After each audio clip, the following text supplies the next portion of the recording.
ada tiga hal ya. Yang pertama tentang kematian. Kematian itu, kita itu bisa mengalami kematian itu karena ada dosa di dalam kita. Jadi kita mengalami kematian itu karena kita orang berdosa. Kalau kita tidak orang berdosa, kita tidak akan mengalami kematian. Ya. Nah, bagaimana dengan kematian, kecelakaan dan lain sebagainya? Ya, kamu mati itu karena ulahmu sendiri.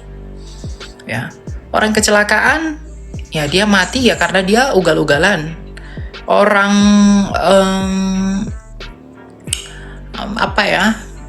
berenang terlalu lama ya bisa dibawa ombak, nah bisa gitu. Jadi semua kematian itu memang di dalam kedaulatan Allah, tetapi tidak pernah melupakan tanggung jawab manusia, tidak pernah melupakan free will manusia.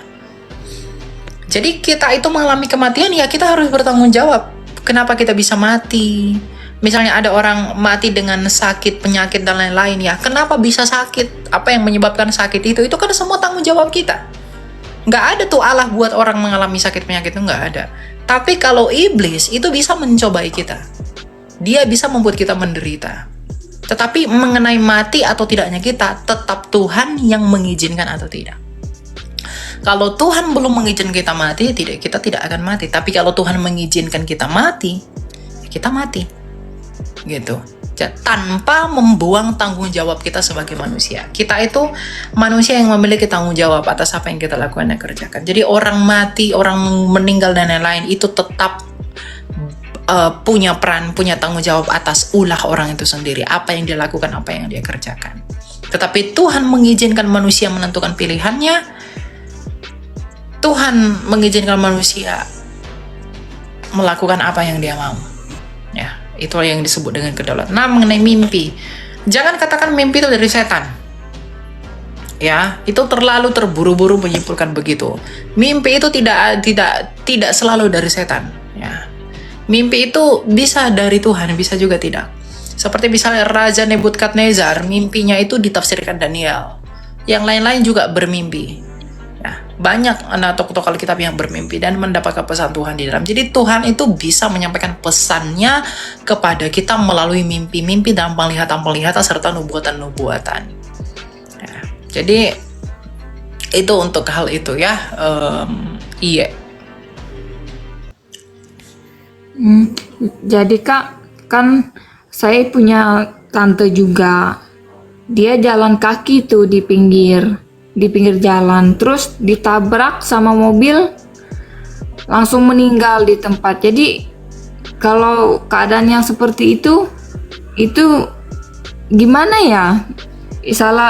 Masa kita itu tetap free will manusia itu. Itu nanti Tuhan yang akan menghakimi hal begitu. Tuhan mengizinkan dia mati. Ada orang dibunuh, ada orang dipersekusi.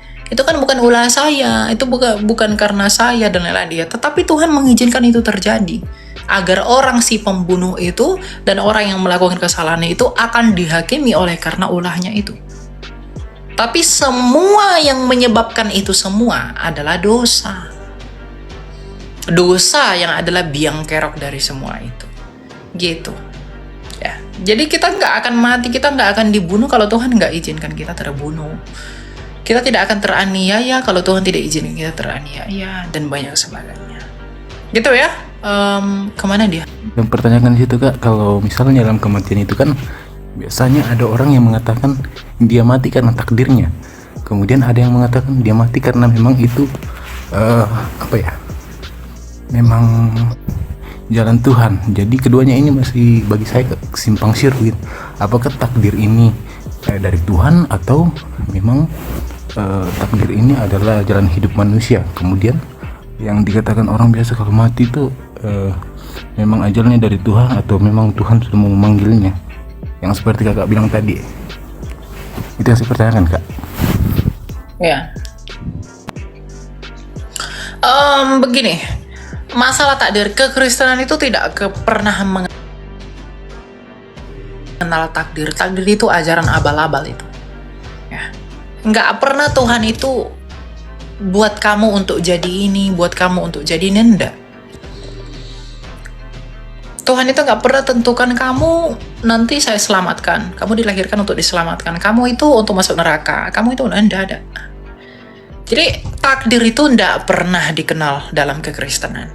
Kalau takdir itu ada, untuk apa penghakiman? Untuk apa Tuhan menghakimi apa yang telah Ia takdirkan sendiri? Apakah Tuhan itu berdrama? Tidak. Dia nggak pernah rancang orang tertentu kamu harus begini, dibuat sengaja, cacat, dibuat sengaja kelihatan bagaimana. Enggak. Segala sesuatu yang di bumi ini, apa yang manusia lakukan itu adalah tanggung jawab kita. Misalnya nih, ada anak kecil lahir, dia cacat, ya. Wah, berarti Tuhan telah menakdirkan. Enggak ada itu, ya. Itu free will orang tuanya yang ingin melahirkan anaknya. Mereka ingin punya anak, ya anaknya terlahir demikian, ya itu harus membuat orang tuanya belajar dari hal itu. Apa yang salah? Mungkin mereka melakukan dosa tertentu dan lain-lain sehingga mereka mengalami hal tersebut. Tuhan nggak pernah paksa kita untuk melakukan semua itu, enggak. Jadi takdir itu nggak ada. Dalam iman Kristen nggak ada. Tetapi apakah Tuhan mengetahui segala sesuatu di masa depan sampai akhir zaman? Dia tahu. Tetapi pengetahuan Tuhan tidak menjadi dasar penetapannya. Sama seperti Yudas. Tuhan tahu nggak Yudas akan mengkhianati Yesus? Dia tahu. Tetapi bukan Tuhan yang menakdirkan dalam pengertian memprogram Yudas untuk mengkhianati Kristus. Tapi oleh karena keinginan Yudas sendiri, oleh karena keinginan yang datang dari hatinya untuk melawan dan juga menjual Kristus. Misalnya saya besok berdosa. Saya melakukan apa gitu. Nah, ketika saya besok melakukan dosa, apakah Tuhan berarti memprogram saya untuk berdosa? Kan tidak pernah begitu. Ya. Makanya di dalam Alkitab dikatakan kita itu bertanggung jawab atas apa yang kita perbuat di hari penghakiman. Jadi kalau misalnya besok saya mencuri, nah kemudian berarti Tuhan sudah takdirkan saya untuk mencuri. Nggak ada begitu. Tuhan nggak pernah nakdirkan kita. Jadi kalau saya mencuri, Tuhan tahu kalau besok saya akan mencuri. Pengetahuannya itu nggak bisa gagal. Maka bagaimanapun besok saya harus mencuri. Tapi mengenai mengapa saya harus mencuri, itu bukan dipaksa dari Allah kepada saya, tapi datang dari diri saya sendiri. Tapi Tuhan tahu itu dalam pengetahuannya. Jadi ingat, pengetahuan Tuhan tidak pernah menjadi dasar penetapan Allah. Jadi takdir itu konsep-konsep abal-abal, itu tidak pernah konsep dalam kekristenan. Ya, jadi nggak ada takdir. Dalam Calvin pun, predestinasi itu bukan takdir. Ya. Teologi Calvinis mengenai predestinasi, penetapan Allah akan segala sesuatu, itu bukan takdir. Karena predestinasi itu tidak menghilangkan kehendak bebas manusia. Tidak menghilangkan free will manusia. Itu nggak pernah. Ya. Jadi nggak ada yang begitu. Nah, kemudian mengenai kematian. Kematian itu terjadi karena adanya dosa di dalam kita. Nggak pernah Tuhan ciptakan kita untuk mengalami kematian. Kejadian 1 ayat 28, Tuhan berkata, "Beranak cuculah dan penuhilah seluruh bumi." Berkuasalah, tujuannya untuk tujuan kekal. Makanya dalam Kejadian 1 ayat 26 dikatakan, baiklah kita menciptakan manusia menurut gambar dan rupa kita. Gambarnya Allah itu siapa? Kolose 1 ayat 15, Kristus yang kekal. Dan dia menghembuskan nafasnya kepada kita. Nafasnya yang maha kudus dan maha kekal itu. Maka roh yang di dalam tubuh kita ini tidak dapat mati. Roh yang di dalam kita ini enggak dapat binasa. Ya. Jadi kalau kamu bertanya mengenai kematian, Tuhan nggak pernah ciptakan kita untuk mengalami kematian. Oh Elia 50 tahun, aku ciptakan kamu 50 tahun kamu mati. 70 tahun kamu mati, 50 tahun enggak. Dia tahu kapan kita akan mati, dia tahu dan dia izinkan kematian itu terjadi, tapi tidak berarti bahwa dia yang paksa kita mengalami kematian. Nggak pernah, karena tujuan kita itu diciptakan untuk tujuan yang kekal. Tapi dosalah yang membuat kita mengalami kematian.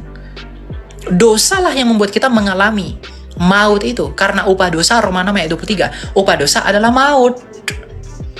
Jadi orang mati itu dicabut nyawa, nggak ada Tuhan cabut nyawa. Nggak ada, Tuhan kita tuh nggak pernah cabut-cabut nyawa. Emang apaan nyawanya dicabut-cabut? Nggak ada di dalam Alkitab Tuhan mencabut nyawa.